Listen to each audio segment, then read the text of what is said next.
Hello, my dear friends. This is Rabbi Aharon Dobinsky coming to you today from the holy city of Yerushalayim, Israel. Hanukkah Sameach. Shavua Tov. I'm going to start today by quoting somebody that I'm not very fond of, but what he said was amazing. His name was Henry Ford. You might recognize him as a fellow who's known famously for mass producing the automobile. And he said, if you think you can, or if you think you can't, you're right. Think about that. And you'll see why later on when we get into this, why that's such an important thing to remember. We have this week, we had a situation with Yosef, known as Yosef HaTzaddik. But at a time when he was 17 years old, it says he was 17 years old, and he was like any 17-year-old who with older brothers. He was, for lack of a better term, he was a snitch. He had to go see what they were doing wrong so he could report to his father, they're doing this wrong, they're doing that wrong, they're doing the other thing wrong. Now, don't get me wrong, some of these things are things from Torah. However, if you recall, Torah wasn't given yet. So there's a machlokas as to whether these things were really wrong or they weren't wrong. It didn't matter. He made it sure he would go back and report to his father all the bad things that his brothers were doing. Not nice. And what did his father do? He rewarded him with a very nice coat. Beautiful. Made his brothers jealous. Made them understand that father liked him the best, in spite of the fact he was a horrible snitch. Okay? And they threw him into a pit, it says. They were going to kill him, but Reuven, the oldest brother, said, no, no, no, let's not kill him. Now you may think, well, he's a nice guy. Actually, he was doing it for Yosef's sake because he knew that if the brothers went to kill him, Yosef might start begging on his hands and knees, say, please, please don't kill me. And he knew that Yosef was at a higher level than that and realized if he put him into a pit which is full of snakes and scorpions, which are also very dangerous, the only person that Yosef would ask for help would be Hashem, HaKadosh Baruch Hu. And this was what made him into, part of what made him into Yosef HaTzaddik later on. And again, like I say, we'll get into that a little bit later.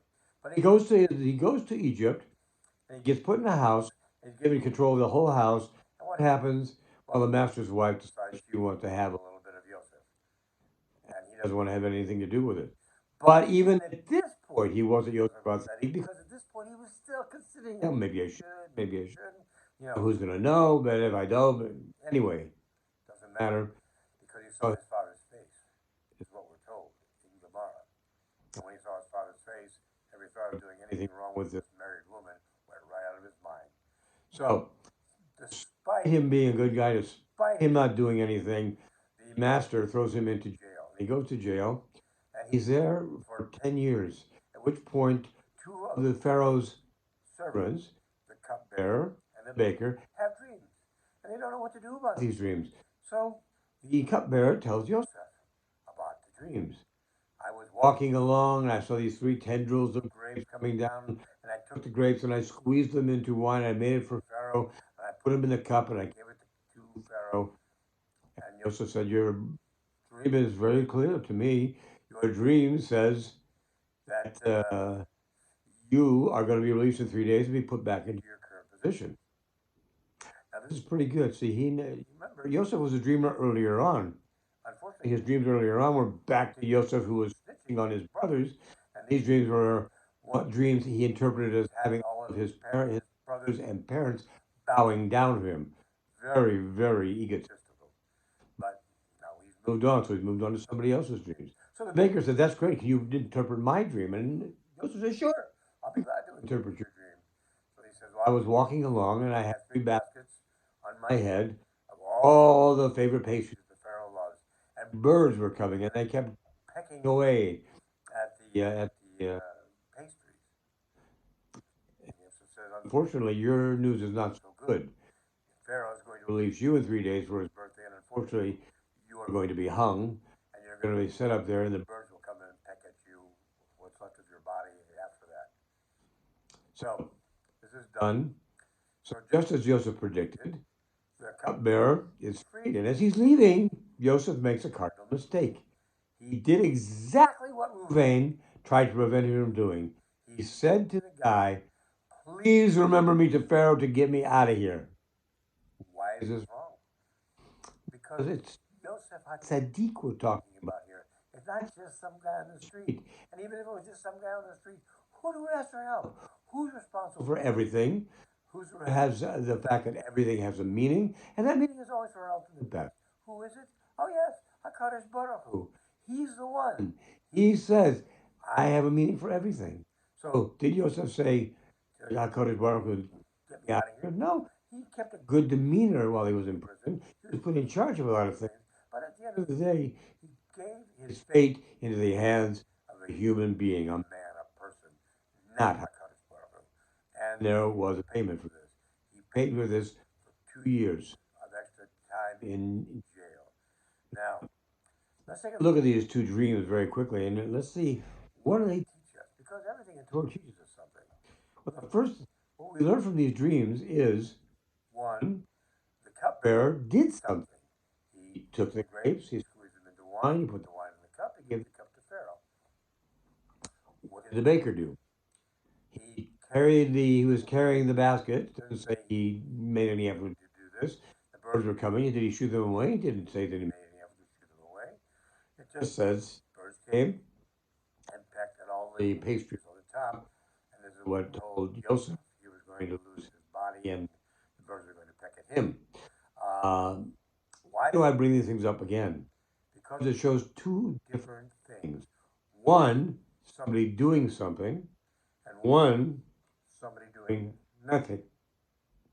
Doing something is required. Hashem actually requires it. It was told to us way back in the book of Breshit, even when he had to have Adam pray for rain so the seeds would sprout and they would give the vegetation. That was a way he was setting things to be forever. It was a template. And so what happens here? There's a template here too. The template is that we are to make sure that we participate, that we do something, that we think we can instead of believing we can't. This gives us the ability to do something. Now, how does that fit into Hanukkah? Well, it's not really a far stretch. When you look at what happened on Hanukkah, the Greeks, are the most powerful army on the face of the planet, were in charge of where the Jews were living. In Modi'in, by Yerushalayim, by the temple. And they tried to take everything away from the Jews. They wanted to put pigs in the temple, take everything out, put their statues inside there. Mattityahu, Cohen Gadol, who's a relative of mine, because I'm also a Cohen, but Mattityahu decided enough is enough, and he killed somebody who was going to sacrifice to the Greek gods, and that started a war that was unbelievable. Mattityahu and his 5 sons, the Maccabees. Maccabi, what is a Maccabi? That is a hammer. So Judah HaMaccabi, Judah the hammer, because they beat the Greeks. How did they beat the Greeks? The Greeks were incredible. They were great warriors. They line up in a nice straight line, and they have all their spears hanging out and everything else. And you know what? Mattityahu and his sons realized they could never beat them at their own game. But that didn't mean they get to stop and not do anything. Remember, Kohanim, contrary to popular myth, are pretty special. We are, in fact, avadim. We are servants. We are servants who pass along the bracha of Hashem to the people. We're merely a conduit. So we are. That's all we do. And normally that is all we do. However, in this particular case, Mattityahu took it up and he said, "We're going to do something better." And he got the Jews, well, not all the Jews, 5% of the Jews, to fight with him. How did they fight? Guerrilla warfare. They came out of the sticks, they came out of the stones, they came at the Greeks when they weren't expecting them, and they actually won, took back the temple, rededicated it, found only enough oil for one night, but it lasted for 8 beautiful nights. And because of that, we have Hanukkah today. But it all required doing something. And the thing is, they had to believe that they could do something. Why would you do something that you know you are doomed to failure? You wouldn't. They knew they had to do something, and they believed it could be done. And because they believed it could be done, they did it. Back to what Henry Ford said, if you believe you can, or if you believe you can't, you are right. Either way. So they believed they could, they did, and because of this, we have Hanukkah today. And we learn a very important lesson. The lesson is, it's what? Sometimes when you live in a world that is not as it should be, you can't just wish it to be different. I mean, you can wish that. That's great. You can pray for that. That's great. But in addition, you must take action. We must take action.